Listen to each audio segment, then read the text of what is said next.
umva ukuri. Akamaro k'irengarenga. Zaburi y'104 ku murongo wa 14 havuga ngo, umereza inka ubwatsi, umeza imboga zo kugaburira abantu, kugira ngo bakurire umutsima mwivu. Umva ukuri. Akamaro k'irengarenga. Irengarenga ziri mu mugwi w'imboga z'icatsi kibisi. Irengarenga ziri mu mugwi ugira gatatu mu byo kurya biryohereye.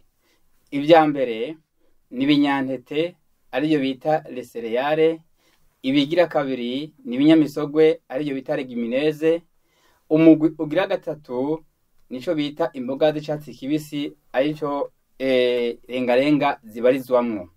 Akamaro k'irengarenga. Irengarenga zongera amaraso. Irengarenga zoza amaraso. Irengarenga zivura infection y'amaraso. Irengarenga zivura amafigo. Irengarenga zivura umugongo. Irengarenga ziruhura impagarike n'intekerezo. Irengarenga zituma umushatsi umera neza.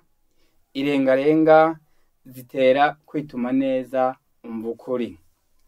Uburyo zikoreshwa: ufata irengarenga ziri kumwe n'imizi ukazironga neza. Ikiro c'irengarenga ni kilo c'irengarenga waranduranya n'imizi ukazironga neza, ugateka amazi angana iritiro. Amazi abize ugashiramo za rengarenga ugatereka hasi. Zimaze guhora unywa akarahure kamwe mu gitondo, akandi karahure saa sita, akandi karahure ku mugoroba. Ukabikora imisi 5 wikurikiranya. Umva ukuri.